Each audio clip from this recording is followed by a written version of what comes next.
Suara Hati. Renungan hari ini, Kamis, 10 April 2025. Topik, benarkah stres dapat menjadi berkat?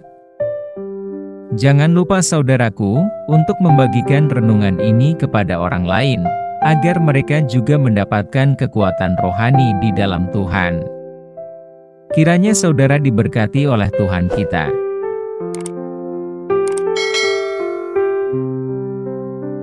Nas renungan hari ini, Mazmur 23 ayat 1, 2 dan 3, Mazmur Daud.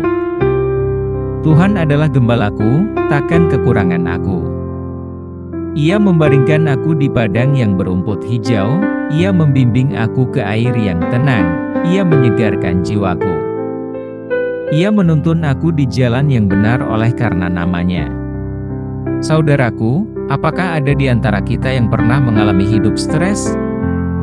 Saya pikir tidak ada yang tidak pernah mengalami stres. Apalagi di masa-masa ekonomi sulit saat ini, tingkat stres amat tinggi. Sejak manusia jatuh dalam dosa, tingkat stres sudah merupakan bagian hidup tiap orang. Daud, sebagai pahlawan dalam memenangkan peperangan, yang termasuk orang pemberani, yang pernah mendapat pujian, justru pernah mengalami stres atau ketakutan. Ketika Daud mendapat tekanan dari penguasa saat itu, yaitu dari Saul sebagai penguasa. Tekanan hidup yang dialami Daud dari penguasa, bukanlah ringan, melainkan tekanan kematian.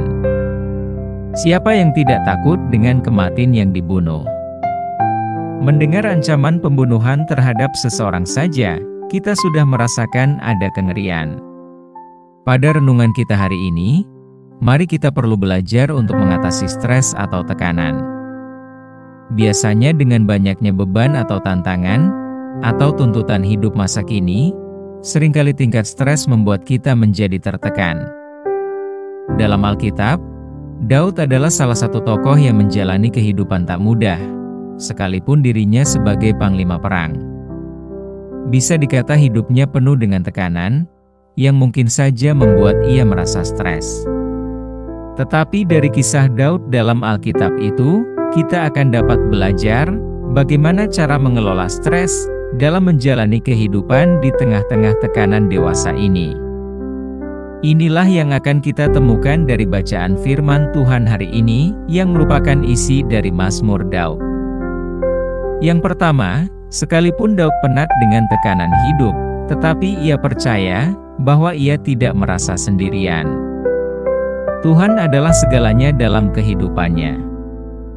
Di tengah kekacauan hidupnya itu, Daud masih sanggup menyatakan bahwa Tuhan sebagai gembala yang baik, yang menuntun hidupnya, melindungi dirinya, dan menyediakan segala kebutuhannya. Yang kedua, sekalipun Daud penat dengan tekanan hidup, ia lebih percaya dan menyerahkan persoalan hidupnya kepada Tuhan dan menyerahkan orang yang membuat dirinya menjadi stres. Ancaman pembunuhan, ancaman fisik dan rohani, nyata benar diserahkannya kepada Tuhan. Atas keyakinan Daud kepada Tuhan, sehingga ia sanggup berkata, "Ia menyegarkan jiwaku." Keyakinannya, Tuhan menyelesaikan masalah hidupnya. Saudaraku, demikian pula dengan kita. Marilah kita menyerahkan persoalan hidup kita kepada Tuhan. Daud punya keyakinan bahwa tingkat stresnya akan diurus oleh Tuhan. Seperti gembala menjaga dombanya dan memberi jaminan kenyamanan hidup, mempedulikan dan merawat dombanya. Demikian Tuhan akan lakukan kepada kita dengan baik. Oleh karena itu saudaraku, di saat kita sedang mengalami tuntutan hidup yang pelik, maka percayakanlah, penyerahan hidup kepada Tuhan, kita akan dipelihara oleh-Nya. Dengan mempercayai Tuhan, itu mengubah kita dan hati kita, memperbarui pikiran kita, serta memulihkan hubungan kita dengannya. Sebagai manusia, kemampuan hidup kita tidak akan mampu mengendalikan situasi, kecuali melalui pertolongan Tuhan. Karena kepedulian Tuhan kepada kita, maka Ia datang ke dunia ini untuk menyelamatkan hidup kita. Yang ketiga, Saat kita mengalami stres atau tekanan, kita harus berusaha menenangkan pikiran dan hati kita.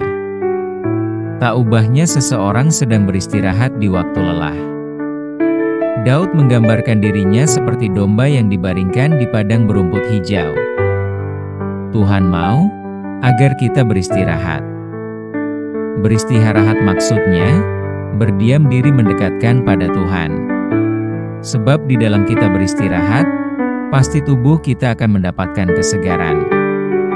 Setelah mendapat kesegaran, maka akan membangkitkan kembali semangat kita, serta mengembalikan energi dan timbulnya emosi positif, serta menerima kenyamanan di dalam Tuhan. Sebab Tuhanlah yang menyegarkan jiwa kita. Yang keempat, saat mengalami stres atau tekanan, kita harus meminta petunjuk dari Tuhan. Supaya kita dapat digembalakan oleh Tuhan dan menuntun kita di jalan yang benar. Mari kita ubah persepsi stres hidup menjadi sebuah ajakan untuk datang kepadanya dan untuk memperoleh tuntunannya. Penyerahan hidup stres dapat kita lakukan melalui doa dan membaca firman Tuhan. Pasti akan ada jawaban doa kita atas segala persoalan hidup. Dalam penggembalaannya, Ia akan memberi kita hikmat dan ide-ide baru. Sehingga dalam tuntunannya, kita akan mendapatkan kelegaan fisik dan kelegaan rohani. Yang kelima, kita harus mengimani kebaikan Tuhan. Tuhan yang menyediakan kebutuhan kita, mengurapi, dan melimpahkan kemurahan-Nya seumur hidup. Terpujilah Tuhan kita Yesus Kristus, yang senantiasa memperdulikan hidup setiap orang yang percaya kepadanya. Amin. Topik doa kita hari ini, yaitu kepada saudara seiman yang mengalami tekanan hidup ekonomi. Salam baik saudaraku, Tuhan Yesus memberkati kita.